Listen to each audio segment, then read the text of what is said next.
Gabón, buenas noches, señoras y señores, gracias por acompañarnos en este tiempo de entrevista informativa que hoy se la dedicamos a un país geográficamente lejano, pero cercano desde un punto de vista emocional, porque todos los veranos recibimos a niños ucranianos. A estas alturas ya se han dado cuenta de que vamos a hablar de Ucrania y lo vamos a hacer con nuestro invitado. Él es el presidente de la Fundación Equialde, Xabier Ormaechea. Gabón, Xabier, bienvenido. Gracias. Antes que nada, ¿qué es la Fundación Equialde? ¿Cuáles son sus objetivos? Bueno, la Fundación Equialde es una ONG dedicada fundamentalmente a fomentar la cooperación y el desarrollo con Ucrania. Así como hay otras ONGs que también se dedican a Ucrania, como Amigos de Chernóbil, Chernóbil con Laguna, etcétera, que se dedican sobre todo a traer niños de familias en verano. Nuestra fundación no se dedica principalmente a eso, también hemos tenido programas de ese tipo, pero en ese campo preferimos colaborar con los de Chernóbil, Chernóbil con Laguna, etcétera, y nosotros nos hemos dedicado más a hacer cooperación allí. Colaboramos con Cáritas de Ucrania en ayuda a orfanatos y los últimos años nos hemos centrado mucho en ayuda a la reconstrucción y mejora de hospitales y centros de atención primaria, etcétera. ¿Cuántas veces has estado en Ucrania, Xabier? Pues creo que desde el 2002, que fue cuando empecé, unas 20 veces aproximadamente. Y además estancias largas, me comentabas antes que incluso un mes has estado allí, ¿no? No, un mes fue con otro tema y en Rusia, no. Bueno. Sí, me explico mal. Parecido, ¿no? Entonces, sí. No, geográficamente. Siempre que iba una semana, sobre todo para verificar los proyectos, ver los proyectos nuevos y fundamentalmente pues para hacer el seguimiento de los proyectos que íbamos haciendo, que efectivamente el dinero que destinábamos se destinaba al fin, porque en otros países es muy importante, tan importante como enviar el dinero y poner en marcha los proyectos es verificar que efectivamente llegan a lo que se debe hacer, a lo que necesitan. Sí. Verdaderamente está muy necesitada de ayuda humanitaria de países pues como de Euskadi y de España. Ayuda humanitaria en el sentido que a veces lo entendemos como paliar el hambre, etcétera, no, pero ayuda al desarrollo sí, porque Ucrania es un país que se ha quedado, en cuanto a sus infraestructuras, etcétera, se ha quedado estancado, pues como aquí en los años 70 aproximadamente, ¿no? Es decir, si vemos los hospitales ucranianos, vemos que en los años 70 eran unos hospitales que estaban bien, y sin embargo desde los años 70 casi ni han pintado las paredes. Entonces se ha quedado todo anticuado. ¿Y por qué? ¿Por qué en estos 40 años hay esa parálisis? Pues porque el cambio del sistema comunista de la Unión Soviética, que ya en los últimos años empezó a hacer aguas por todas partes, empezó a no disponer de recursos para mejorar las infraestructuras, y luego ya con la llegada del nuevo sistema, la independencia, etcétera, pues el Estado ucraniano no tenía recursos para destinar, aparte, lo que todos sabemos, que la corrupción importante que hay en esos países, pues hace que al final acaben detrayéndose recursos de los puntos más necesarios, ¿no? Entonces nos encontramos no como los que teníamos en los años 70, sino como si los nuestros, desde los años 70, no se hubieran metido ni un euro para arreglarlos. Entonces son infraestructuras en un estado muy penoso. Hablamos de que cuando cayó la URSS, llegó la independencia, la República de Ucrania. Sí.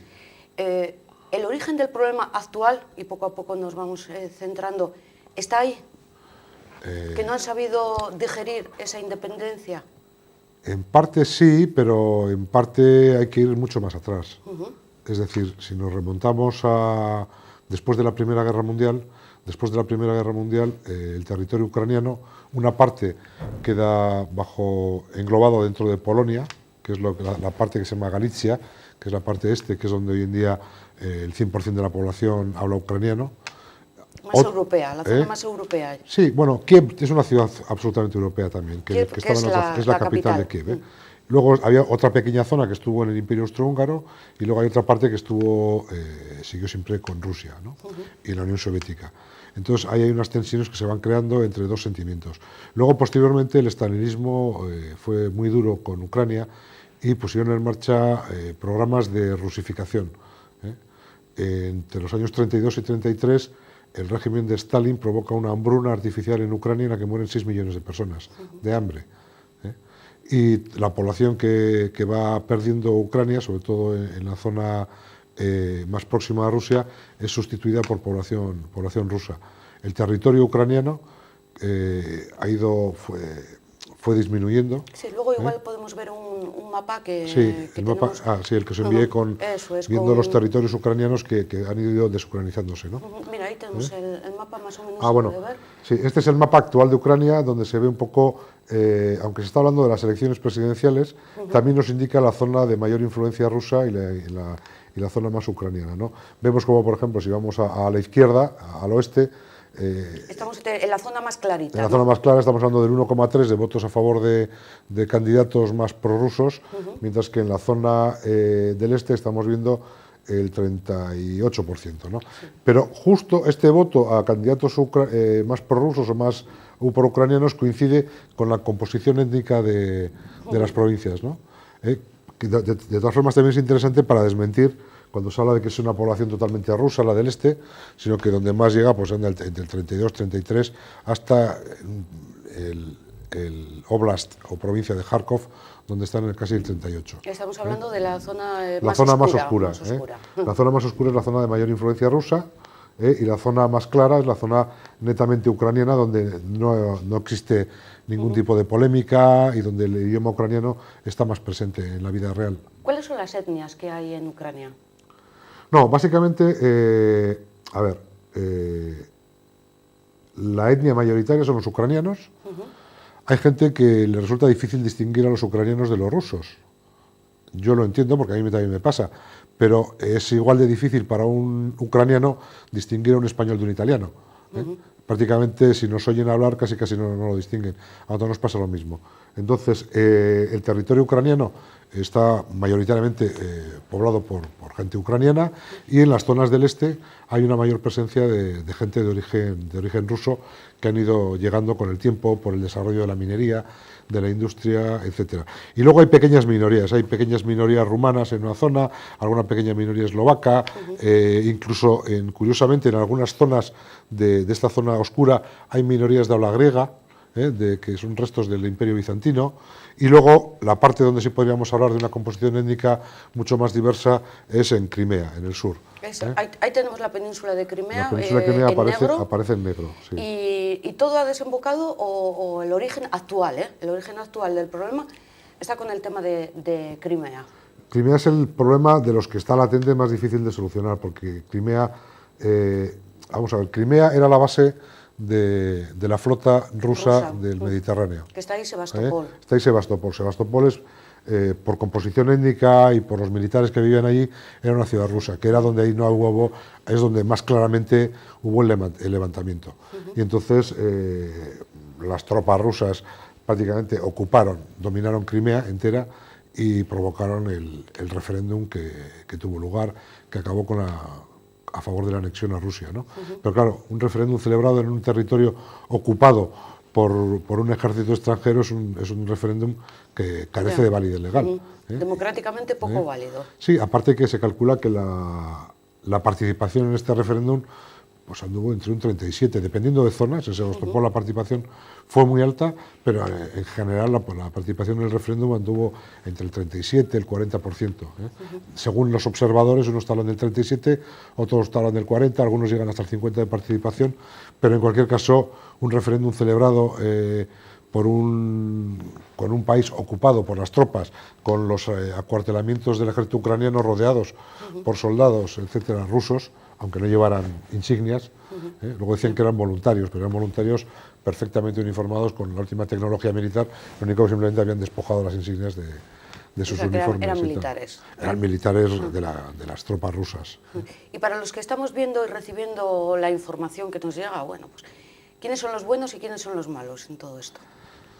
Pues como siempre, es decir, los buenos son aquellos que piensen como piensen, son partidarios de buscar soluciones dialogadas, y los malos son aquellos que al final recurren a las armas para solucionar los problemas, ¿no?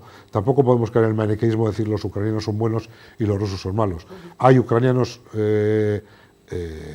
radicales que son partidarios de la violencia, y hay rusos, en estos momentos, desgraciadamente, en la zona este más, que también son partidarios de las algaradas, de la utilización de armamento, etcétera, ¿no?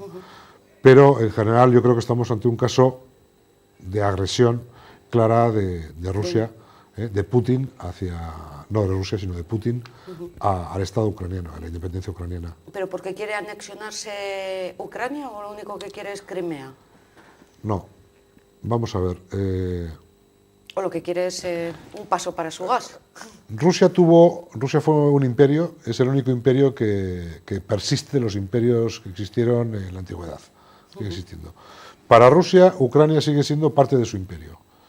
La política exterior de la época de la Rusia zarista es prácticamente la misma que la de la Unión Soviética posteriormente y es prácticamente la misma que la de Putin. Putin tiene un sistema interno, es una autocracia donde prácticamente no existe oposición y entonces, bueno, una de las formas de acabar con el descontento popular o de desviar la atención de la gente es la política que han realizado siempre todos los imperios, generar políticas expansionistas. En el momento que generas políticas expansionistas, la gente se olvida de los problemas reales internos del país y mira a las glorias que tu ejército puede conseguir. Rusia no acaba de ver a Ucrania como un igual, es decir, no acaba de ver a Ucrania como un país independiente que puede tomar las decisiones que considere, sino considera que es su patio trasero, y entonces trata de actuar de una forma pues, como el abusón de la clase, ¿no? Pero sin embargo parece, o decía, bueno, pues un poco por la información que recibimos, que todo empieza porque Ucrania quiere sumarse a la Unión Europea. Sí. El gobierno de Putin, en colaboración con ese gobierno que existía en Ucrania, no lo consideran que sea lo mejor. Y entonces vienen los revolucionarios, digamos... Empieza el problema, sí. Y empieza el problema. Bueno, hasta ahí puedo llegar. Ese es el inicio del problema. Vamos a ver, cuando ha habido en Ucrania elecciones presidenciales, todos los candidatos han afirmado en su campaña que eran partidarios del acercamiento y de la negociación con la Unión Europea de un tratado de adhesión. Unos eran más partidarios de decir, la adhesión interna y otros, como Yanukovych, hablaba de un tratado de asociación, porque en estos momentos Ucrania no tiene condiciones económicas como para integrarse en la Unión Europea, necesitaría un periodo de aclimatación, ¿no? De acondicionamiento. Entonces, cuando Yanukovych va a las elecciones, él no dice que es contrario a la Unión Europea, dice que él va a impulsar el acercamiento a la Unión Europea y el tratado de colaboración. Se va negociando durante años este tratado de asociación, y cuando ya está finalizada el acuerdo, pues de repente aparece Putin que le dice a Yanukovych que se olvide de firmar ese tratado, que a cambio le va a poner el gas más barato, que le va a dar no sé qué ayudas, etcétera, etcétera, etcétera. Y entonces Yanukovych, cuando ya está el tratado acabado, finalizado, que llevaban años y años negociándolo, no es una cosa rápida, es cuando dice que no va a firmar. Entonces la gente realmente se enfada, sale a la calle a protestar precisamente por esto y la plaza de Kiev, la Maidan, se convierte, le empiezan a llamar la Euromaidan, ¿no? Porque lo que pasa es que a raíz de ese problema y de la represión que la policía ucraniana al servicio del gobierno ejerce, esa protesta va derivando hacia otras cosas. Ya no es solamente una protesta por el tema de la firma del tratado con Europa, sino que ya se van sumando otras cosas. Es el tema de la corrupción, de la pobreza... La corrupción, la dignidad nacional, el hecho de que la gente rechaza el hecho de que Rusia pueda dictar a Ucrania lo que debe dejar de hacer, es una protesta contra el sistema económico ucraniano que está en manos de unos cuantos jerarcas que dominan la economía, es una protesta por la falta de democracia real en Ucrania. Es una protesta que ya se extiende a muchos más ámbitos. Estamos hablando de la época de que Yanukovych es el presidente de Ucrania, y también lo que se dice es que cuando empiezan esas revoluciones en contra del presidente y de su gobierno, los que dirigen la protesta son grupos radicales de extrema derecha. De extrema derecha, exacto. ¿Eso es así? No, eso es absolutamente propaganda falsa. Militarmente, además, muy organizados. No es cierto. Vamos a ver, la propaganda de Yanukovych y amparada por Rusia es la de decir, les llaman estos los banderivkas, ¿no? Los banderistas. Stepan Bandera es un hombre que tiene que es de la Segunda Guerra Mundial, que tiene su lado claro y su lado oscuro. Para unos es un héroe nacional ucraniano y para otros es un colaboracionista. Pero Stepan Bandera es la cabeza del ejército insurgente ucraniano, que es una organización patriótica que trata de proclamar la República de Ucrania frente a la Unión Soviética y frente a nazi.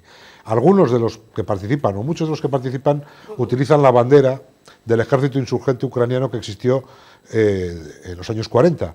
Pero esto no quiere decir que estén hablando de política, sino que están utilizando una simbología nacional ucraniana. Se ha querido enfocar grupos de extrema derecha, pero ahora cuando ha habido elecciones presidenciales se ha visto claramente que el papel, la importancia de los grupos de extrema derecha que participaban en aquel movimiento era ínfima, muy pequeña. Lo que pasa es que, bueno, pues llama la atención, ¿no? Si tú vas a una plaza, como la Plaza de la Independencia, donde están los manifestantes en favor de Europa, en favor de la democracia, y te encuentras a un individuo con una cruz gamada, pues lógicamente la cámara la vas a enfocar allí. Sí. Pero el papel real, la importancia que estos grupos, el más importante de ellos se llama Pravi, ha tenido en todo el movimiento y tiene en la política ucraniana es ínfimo, prácticamente nada. Y de hecho sus candidatos a las presidenciales no han hecho el ridículo. Es decir, los partidos que han, son muy minoritarios, ni siquiera hay un grupo que es Svoboda, que quiere decir libertad, que en algunos momentos se le ha tachado de ser de extrema derecha, pero primero no es cierto que sea de extrema derecha, sí es de una derecha radical, pero tampoco supone una cosa. Dentro del Parlamento ucraniano, que son más de 350 parlamentarios, Svoboda tiene 35. Y eso, el papel real y su importancia dentro de la política ucraniana es relativa. Y tampoco es un partido nazi, como algunos tratan de hacer ver, ¿no? Sí. Bueno, a ver, la manipulación y la campaña mediática desarrollada por Moscú ha sido impresionante. Hace poco aparecían una serie de fotografías, una que no sé si recordarás haber visto, una niña sentada frente al cuerpo de su madre que está detrás de ella, y hablando de la madre asesinada y la niña llorando, etc. Bueno, pues esa fotografía que ha dado la vuelta en todos los medios de internet es un fotograma de la película La fortaleza de Brest, una película rodada en Bielorrusia hace años. Pero ¿no? a estas alturas que nos sigan engañando de esa manera, vamos, un poco demencial. Cualquiera que use Facebook se encuentra con eso. El otro día también yo me encontraba unas imágenes. Ahora hay un programa que se llama Tinay, que tú cuando ves una fotografía la abres, le das a Tinay y compruebas a ver dónde ha aparecido en internet esa fotografía antes. Bueno, pues yo he visto fotografías de gente asesinada en Ucrania que luego te das cuenta que eran de los combates que están teniendo lugar en Siria, de la revolución siria. Entonces, se están utilizando imágenes. Otra imagen que dio la vuelta al mundo y que apareció en todos los medios es una imagen de un edificio oficial bombardeado. Bueno, esa imagen proviene del bombardeo aliado a Serbia. Durante la Segunda Guerra Mundial, la guerra de... No, de Serbia, de cuando estaba Milosevic. Sí, de cuando la OTAN bombardeó Belgrado. La guerra de secesión, de Belgrado, sí. Entonces, bueno, pues se utiliza todo tipo de artimañas, de imágenes, hacer mucho hincapié en el tema de la gente de extrema derecha, etcétera. Sí, porque es que parece que como persona, siempre cuando ves una información que no conoces, tiendes a posicionarte, a buscar a los buenos, o a ser o prorruso o pro-ucraniano independiente. Entonces buscas un poquito la información de un lado y otro y la verdad es que estoy hecha un lío. Así es. Lo que pasa es que al final yo, cuando alguien me acusa de antirruso, yo siempre digo, yo soy prorruso en Rusia y soy pro-ucraniano en Ucrania. Entonces, cuando estamos hablando de Ucrania o cuando estamos en Ucrania, tenemos que apoyar a los ucranianos y que Ucrania sea lo que los ucranianos decidan ser, sin injerencias de nadie. Nadie tiene que venir desde fuera a imponernos lo que tienen que hacer. Simplemente habrá que darles las opciones y que ellos elijan. Entonces, yo no soy antirruso porque siento una gran admiración por el pueblo ruso, no así por su sistema político ni por sus dirigentes, pero yo no soy antirruso, al contrario.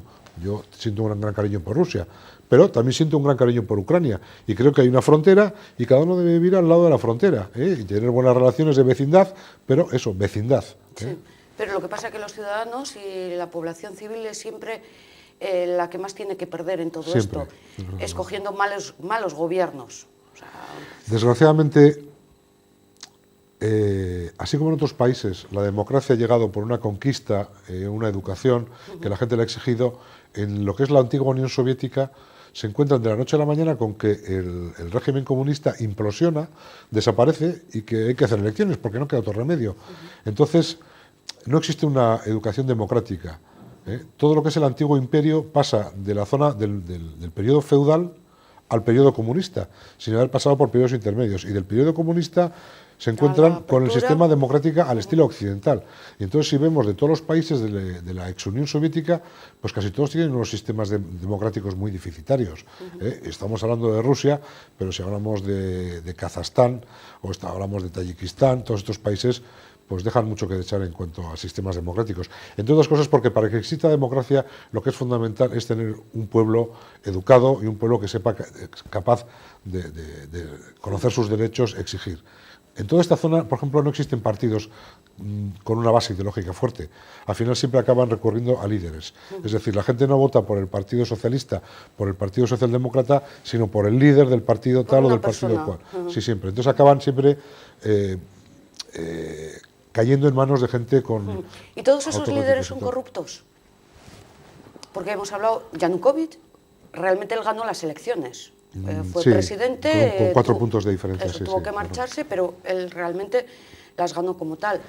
Sí, lo que pasa es que gana las elecciones, a continuación genera una manipulación, un cambio constitucional para asumir más poderes, y luego...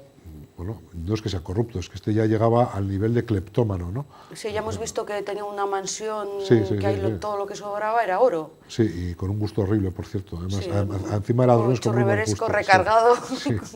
Sí. Pero luego, por ejemplo, ahora el presidente es Poroshenko. Poroshenko, sí.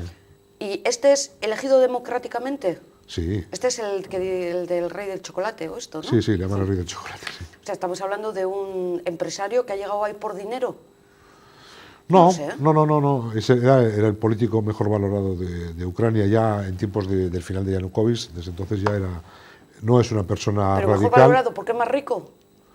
¿Porque tiene más poder económico? No. Pues yo creo que por sus propuestas, por su talante, por lo que decía, veremos, hay que darle un margen de maniobra, de confianza y ver cómo va a evolucionar. Pero, bueno, en general, en todos los países, la gente con dinero es la gente que puede dedicarse a la política, ¿no? La gente que está pendiente de llegar a fin de mes lo tiene más difícil. Y más en un país donde, desgraciadamente, la gente vota más líderes que partidos. Es muy difícil. En Ucrania hay muchísimos partidos políticos, pero al final todos los que acaban triunfando y generando son pues el bloque Yulia Timoshenko. Tiene un nombre que es el Partido de la Madre Patria, pero sin embargo al final cuando se presenta a las elecciones se presenta como bloque Yulia Timoshenko, antes el de Yushchenko. Es decir, al final siempre acaban en la política personalista. Pero en Ucrania podemos decir que hay varios líderes, en Rusia hay uno, es Putin, todos los demás están fuera de juego. Es decir, y que no salgan, porque a lo mejor tú pregunta a cualquiera quién es el líder de la oposición rusa y nadie lo sabe. Y si encima aparece, el problema es que igual lo envenenan, ¿no? Que es lo que suele pasar muchas veces. Ya, pero por ejemplo, permíteme que lo simplifique. Está la candidata, esta era la que era la mujer. Julia, sí. Luego estaba otro, el que era el boxeador. Este finalmente no se presentó a candidato a presidente. Eso es, ¿por qué no se presentó? Y ella, ¿por qué lideró un poco esa época revolucionaria, esta previa?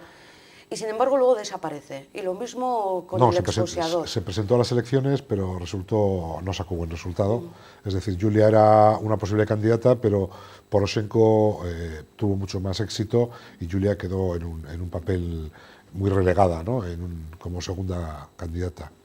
Y el boxeador Klitschko, que lidera otro movimiento, finalmente ha decidido apoyar a Poroshenko y presentarse a la alcaldía de Kiev en las próximas elecciones que se van a celebrar. Entonces decidió dar un paso atrás. Personalmente tengo mis dudas sobre... Vitaly Klitschko es una persona muy popular, bastante querida, pero hombre, tampoco es un gran líder político, mientras que otros pues tienen más capacidad política. Pero Klitschko se va a presentar a alcalde de Kiev. Y con la presidencia en manos de Poroshenko, ¿puede ir mejor en las negociaciones con la Unión Europea y con Putin? Bueno, en estos momentos la Unión Europea está intentando mediar para llegar a un arreglo, sobre todo en el principal problema que en estos momentos es el tema del gas. Ahora entramos en los asuntos económicos. Entonces, en estos momentos, Rusia trata de ahogar a Ucrania por la deuda del gas.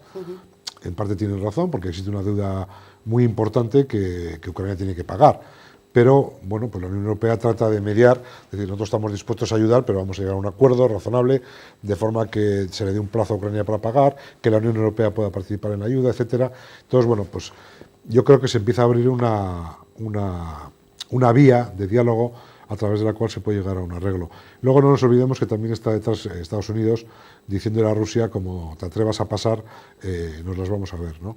Pero hay mucho miedo, porque al final el problema es que la reacción de Rusia uno nunca la sabe, y Rusia siempre juega con el miedo.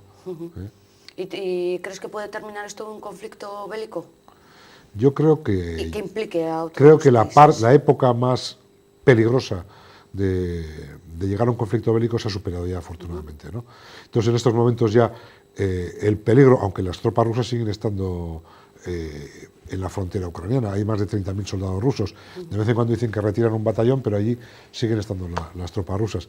Pero yo creo que el momento más peligroso de la cuestión, en la que parecía que Rusia podía intentar invadir la zona este y hacerse con las provincias de Donetsk, Lugansk y tal vez Kharkov, en estos momentos empieza a estar un poco más alejada. Entre otras cosas, porque Europa y Estados Unidos le han dicho a Rusia, oye, mira, ahí tienes la frontera y no se te ocurra pasar de ahí. Merkel también anda en las negociaciones ahí con Putin, pero lo último que sabemos es que sí ha dicho Putin que va a cortar el suministro de gas. Sí. Entonces eso, vamos, o es un órdago o...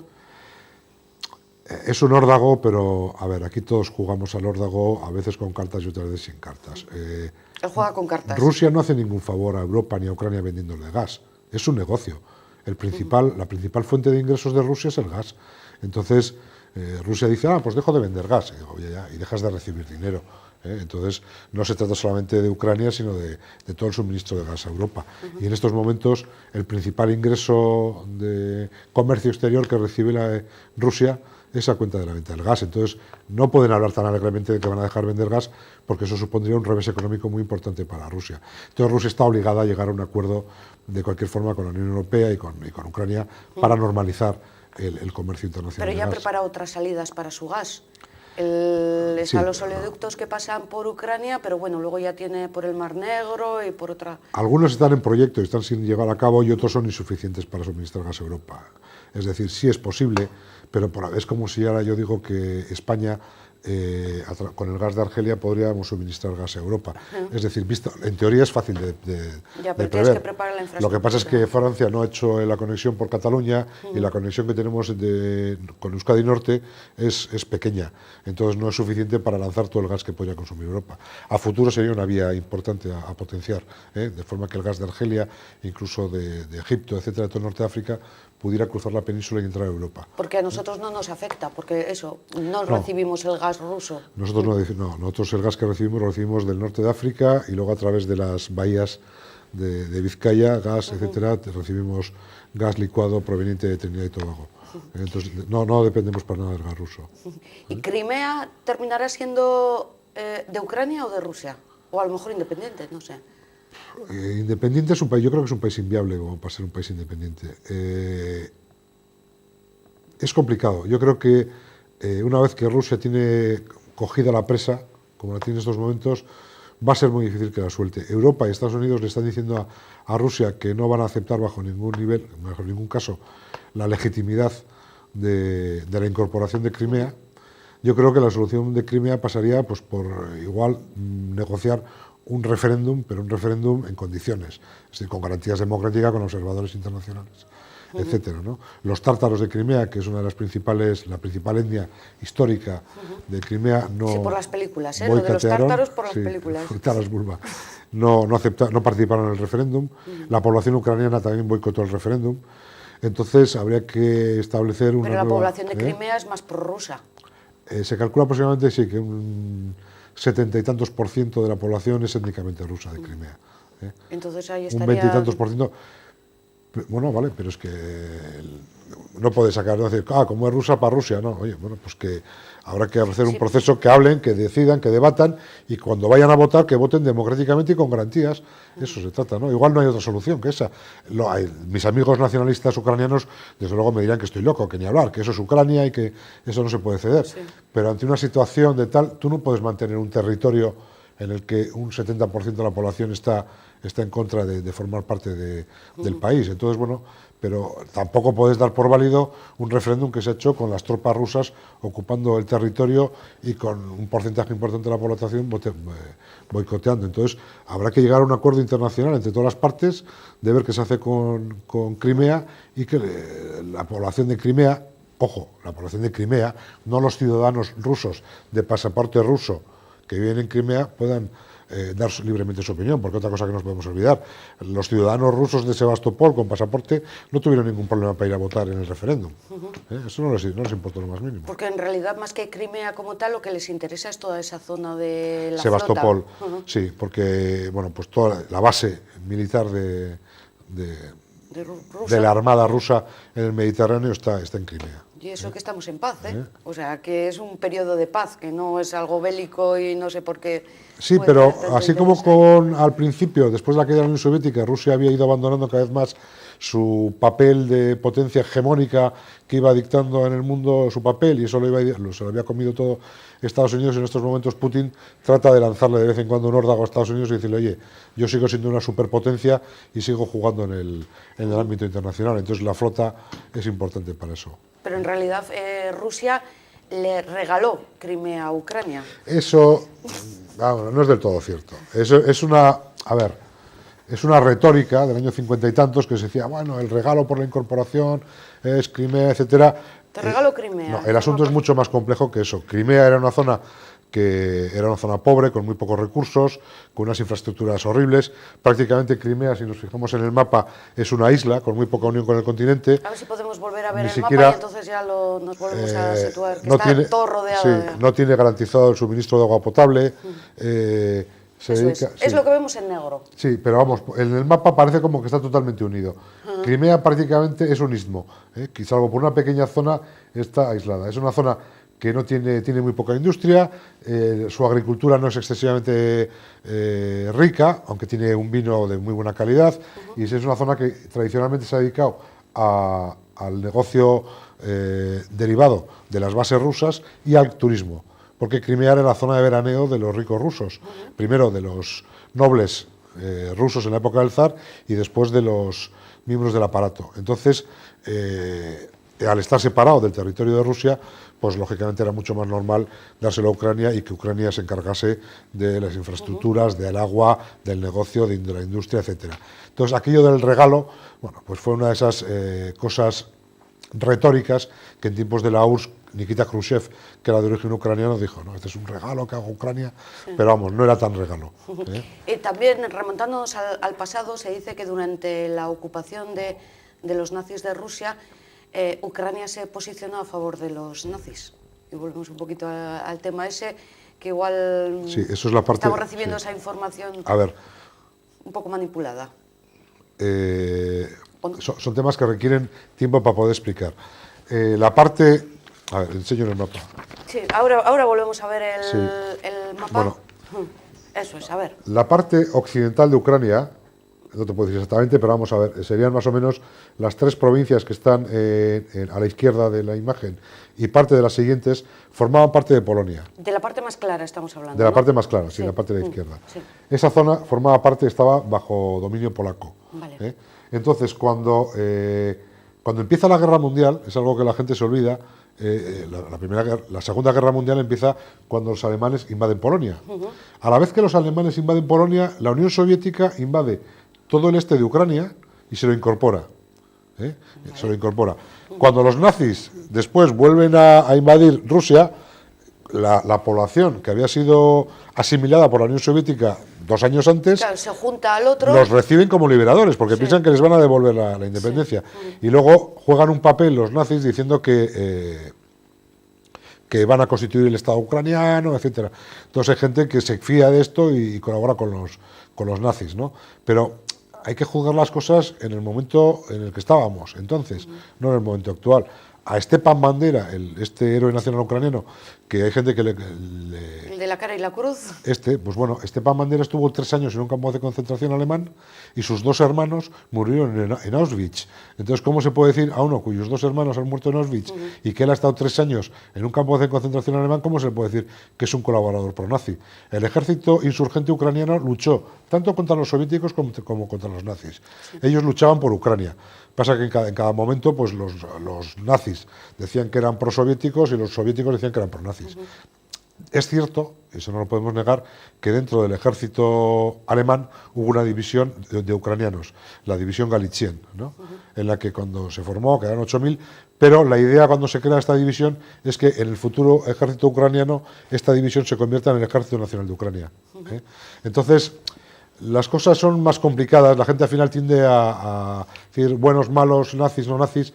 Bueno, la situación era mucho más complicada. De alguna forma buscó un origen en qué ha pasado en la antigüedad más reciente, creando un poco esos odios que ahora pues han saltado. Pero son odios artificiales, es decir, cuando la gente, los rusos tratan de hacer esa proyección, esa propaganda internacional, tratan de focalizarlo en la extrema derecha, fascistas, etcétera.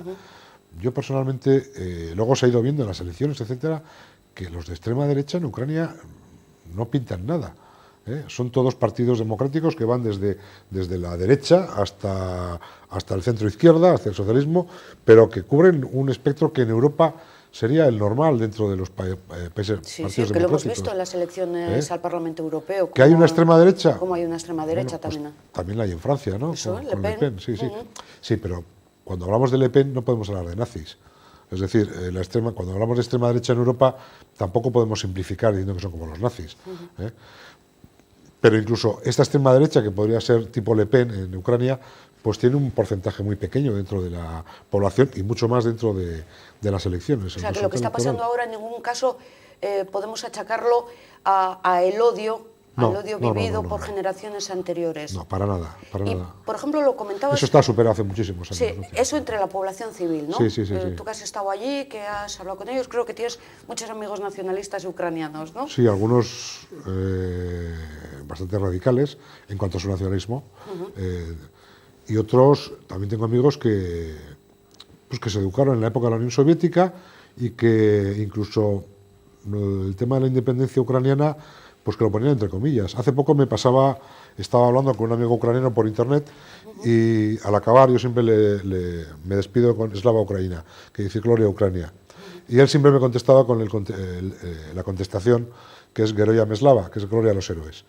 Y entonces, cuando el conflicto, un día estábamos hablando, preguntándole cuál era la situación, cómo estaba su familia, si corría en peligro, le dije, me despedí con él diciéndole Slava Ucrania, y él me dijo, hasta ahora siempre te contestaba de broma con Gloria a los héroes, pero ahora te lo digo de verdad, Gloria a los héroes. Y me dijo, por favor, no creáis nada de lo que está lanzando Rusia de propaganda. Y esta es una persona que había sido educada fuera de Ucrania, aunque tenía nacionalidad ucraniana, que añoraba hasta cierto punto la Unión Soviética, etcétera, ¿no?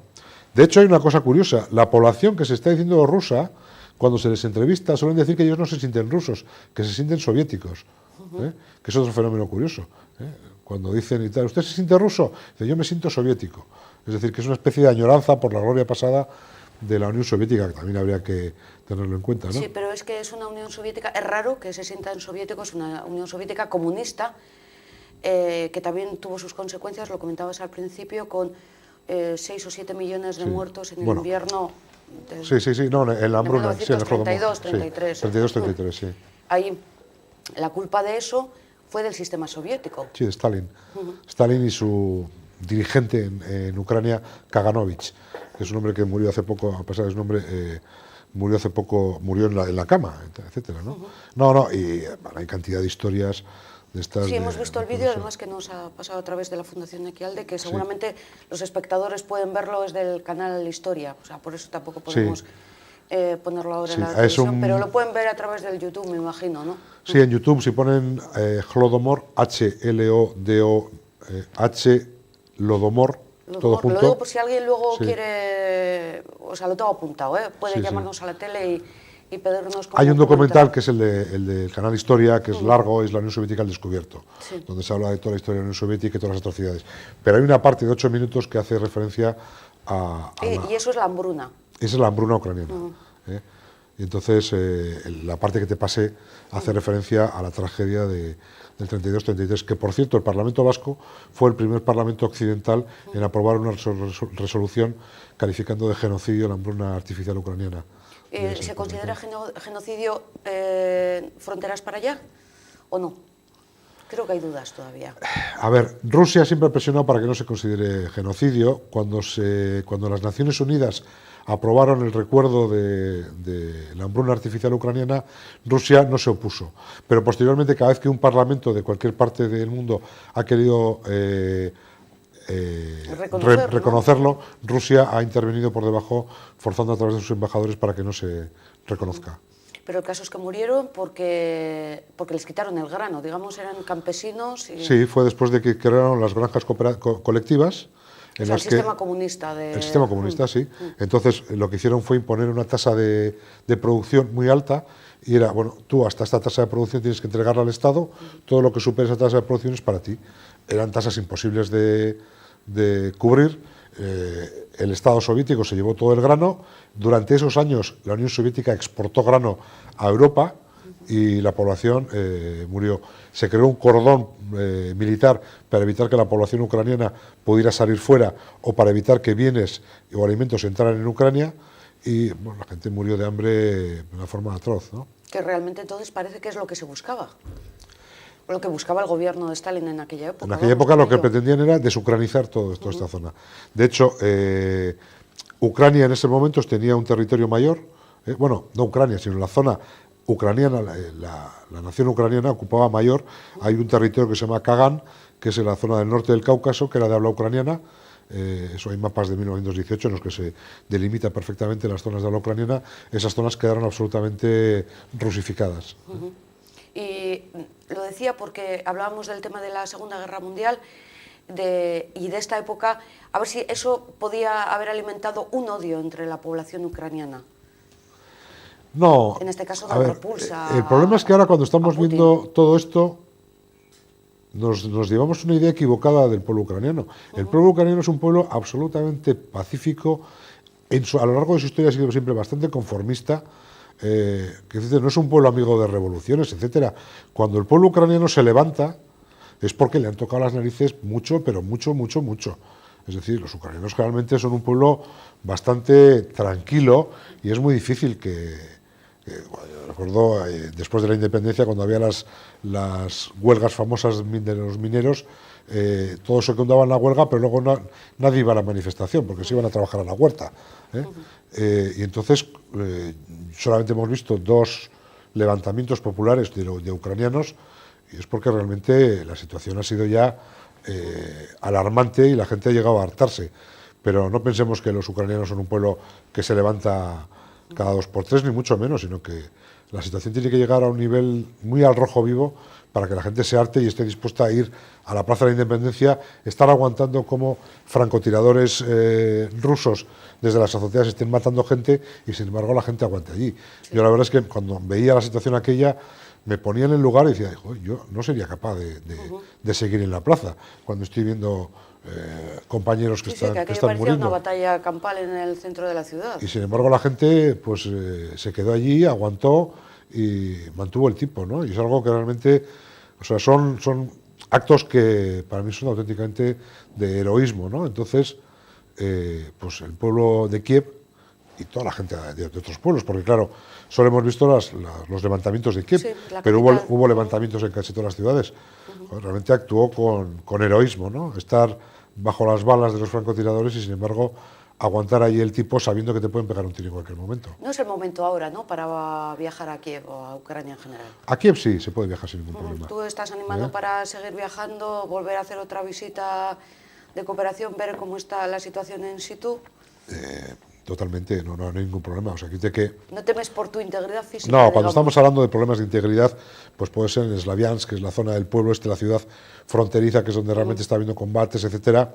Pero fuera de este área, Kiev es una ciudad absolutamente tranquila, y para hacernos una idea, de Slaviansk a Kiev, pues igual hay 1000 y pico kilómetros. Es decir, para hacernos una idea, es como si hubiera un conflicto en Tarifa, y la gente tuviera miedo de venir a Bilbao. Sí. Entonces, o sea, el 98% del territorio ucraniano está absolutamente tranquilo, normal, la gente hace vida normal, los niños van al colegio, las señoras compran en el supermercado, es decir, no hay ningún problema. ¿Y esto puede afectar a la llegada de los niños ucranianos este verano? No, en principio no. En principio todas las organizaciones que han estado allí han estado ya seleccionando, hablando con las familias, obteniendo los permisos de las autoridades locales. O sea, el cambio político no afecta a No, la no, entrega para nada, no. de permisos. Ellos siguen entendiendo que los niños La están embajada por aquí. española, que es la que facilita los visados, está trabajando con normalidad y entonces este año volverá a haber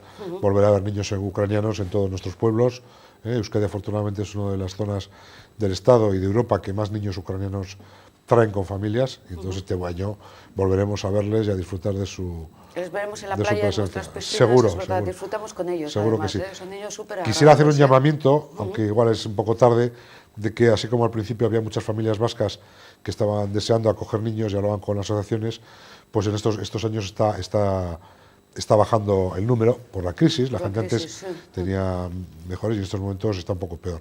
Entonces, pues la gente que pueda que se ponga en contacto con estas organizaciones, no con la mía, que no nos dedicamos a este Bicarte tema. o algunas estas Sí, que... pues son Bicarte, son amigos de Chernóbil Lagunak, Chernóbil Koumeak, hay varias que hacen una labor fantástica y que están deseando contar voluntarios. Para este año ya posiblemente pues no se podrá porque ya estarán preparados prácticamente los viajes. Si no han llegado, estarán a punto de llegar. La verdad es que estas organizaciones deberían haberse puesto en contacto con nosotros antes también para hacer este llamamiento, que siempre apelamos un poquito al corazoncito y al final... Y este año puede ser más necesario porque la situación económica de Ucrania es realmente es mala. Y uno de los problemas que está habiendo es pues que hace poco nos llegaban noticias de que los comedores escolares, lo mismo que estás hablando aquí, pues que en estos momentos están dejando de dar servicio a los niños. Y hay niños para que, si aquí es un caso preocupante, en Ucrania es más porque para muchos niños su única comida decente al día era la que daba en la escuela. Y en estos momentos se está acabando sobre esos programas. Es verdad. O sea, y la situación económica, ya un poquito para finalizar, que está basada en el sector primario, sí, agricultura... En la zona más ucraniana, que es la zona clara del mapa, sí, eso es, ahí lo es una zona más agrícola. A Ucrania se le denominó en el pasado el granero de Europa, porque tiene una de las tierras más fértiles del mundo posiblemente, las famosas tierras negras de Ucrania, y la zona azul oscura es la zona más industrial, minera, etcétera, ¿no? Están las minas. Las minas de carbón, de Donetsk y bueno, la cuenca del Don, del río Don, que se llama el Donbass, es la zona más industrial, minera, etcétera, y la otra zona es agrícola. Desgraciadamente la industria ucraniana, que era Ucrania en general era una zona muy industrial en la época de la Unión Soviética, pues no ha sabido adaptarse a los nuevos tiempos y hoy en día está en una situación pues un tanto preocupante. Ten en cuenta que después de la caída del comunismo, la situación económica de Ucrania es parecida a la de Polonia. Polonia se integra en la Unión Europea, pasan 20 años y Polonia triplica a Ucrania en cuanto a su economía, en cuanto al Producto Interior Bruto, etcétera, ¿no? Claro, eso lo ve Ucrania y dice, oye, yo tengo que juntarme a la Unión Europea, que va a ser la única forma de crecer como país. Sí. Y luego hay otro problema que también se me ha olvidado apuntar. Tenemos dos modelos, el modelo de Rusia y el modelo de la Unión Europea. La Unión Europea mira a Ucrania y le dice, si tienes corrupción, no cuentas con nosotros. Sí. Si no respetas a las minorías, no cuentas con nosotros.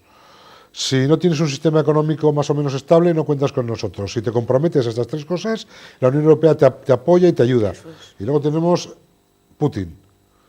Putin dice, si tienes corrupción, no pasa nada. Si no respetas a las minorías, tampoco pasa nada, yo tampoco la respeto, ¿no? Y si no tienes un modelo económico, pues no pasa nada, ya veremos cómo lo hacemos. Entonces, al final, la gente de la Unión, la gente ucraniana, dice, oye, la Unión Europea es una garantía de que la corrupción va a ir a menos, la economía va a ir a más, el respeto a las minorías y a los derechos humanos va a ir a más también. Entonces también la gente de Ucrania ve eso, ¿no? Ve que lo que significa Europa, o lo que debe significar Europa, y ve que Rusia, pues, bueno, pues va a otra marcha. Modernidad, yo lo definiría como la modernidad, sí. Sería el paso a la Unión Europea. Y a título personal, Xavier, ¿alguna anécdota que nos puedas contar de tu estancia? Esto sí que es una aquí te pillo, aquí te mato. Pues sí, porque no se me ocurre. Algo ¿no? que recuerdes ahora, que te haya llamado la atención, seguramente la primera vez sería un miedo atroz. Uno de los recuerdos que recuerdo fue en una ocasión que estaba yo, bueno, mis mis amigos y amigas suelen ser gente relacionada con Cáritas y con la Iglesia Católica Ucraniana.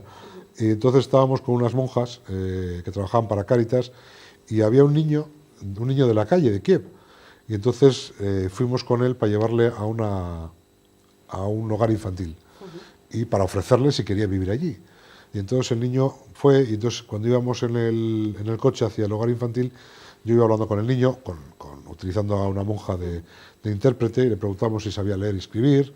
Entonces, pues prácticamente no sabía un poquito, los números sabía algo, etcétera. ¿Qué años tenía el niño? Pues tendría como 12 años, iba descalzo y vivía en la calle. Sí, sí.